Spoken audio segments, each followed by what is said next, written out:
AITA for kicking my brother and his wife out of my house after they tried to redecorate my dead daughter's room without asking. I can't even believe I'm typing this right now because I'm still so angry that my hands are shaking. But here we go. For context, I, 38F, lost my daughter Lily in a car accident 2 years ago. She was only 14. It's still raw, and I can't imagine it ever not being.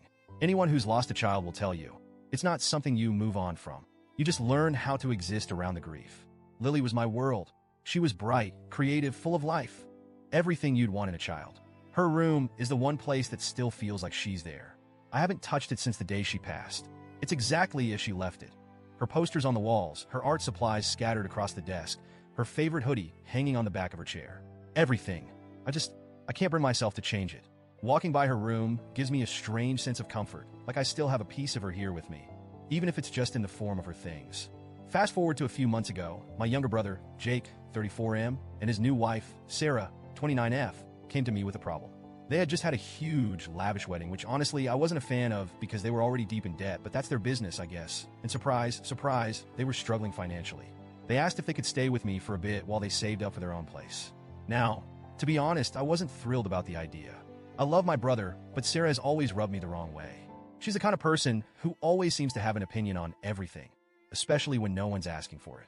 Still, I agreed because, well, family, right? At first, it was fine. They moved into the guest room downstairs, and we all just coexisted. But after a few weeks, I noticed Sarah making little comments about Lily's room. Things like, don't you think it's time to let go? Or maybe it's unhealthy to keep a shrine like this. I'd brush it off and change the subject, but it bothered me. Who was she to tell me how to grieve my child? I've seen therapists. I know where I stand with my grief, and it's not her place to weigh in. My brother mostly kept quiet, but I could see her words starting to sink in with him. One day, she actually suggested I turn Lily's room into a guest room or an office to make the space more useful. I didn't respond. I didn't trust myself to. If looks could kill, though, I'm pretty sure Sarah wouldn't have survived that conversation.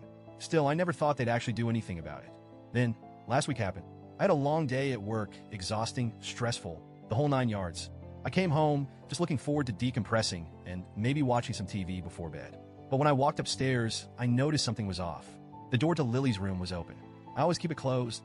My heart immediately dropped, and I rushed over. What I saw made me freeze in the doorway.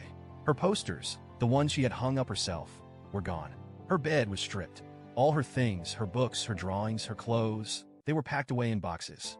The walls, which she had painstakingly decorated with her own little doodles and pictures, were half painted over in this awful, bland beige.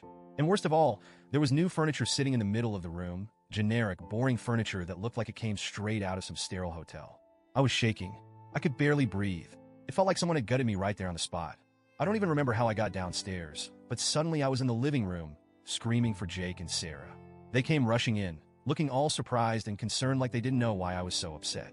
What did you do? I screamed at them, and my voice cracked. What the hell did you do? Sarah, with this infuriatingly calm tone, said, we thought we'd do you a favor. It's time to let go. You need to move on. It's unhealthy to keep things the way they were. A favor. A favor? They had the audacity to think this was a favor? I completely lost it. I yelled. I cried. I told them to pack their things and get out of my house immediately. Jake tried to calm me down, saying they were just trying to help and that I needed to let go of the past to heal. But all I could see was betrayal. They had crossed the one line I never thought anyone could. They destroyed the last piece of Lily that I had left. When I told them to leave, Jake had the nerve to look hurt. He said they had nowhere else to go, that they were in a tough spot, and didn't mean any harm. But I didn't care. I didn't want them in my house for another second. They packed up and left that night, but the fallout didn't stop there. Now my whole family is divided. My parents are furious with me, saying I overreacted and that Jake and Sarah were just trying to help me in their own way. They keep telling me that people grieve differently and that I'm being too harsh. They've even suggested that I apologize and let them move back in. I can't even wrap my head around that. They destroyed my daughter's room, my safe space, and I'm supposed to apologize? Jake has been texting me constantly, asking me to reconsider, saying they have nowhere else to go and that it's just a room. But it's not just a room. It's all I have left of Lily. I don't think I'm overreacting, but the way everyone's treating me has me second-guessing everything. Was I too harsh? Should I have handled it differently? So, Reddit, AITA for kicking them out and refusing to consider letting them back in after what they did,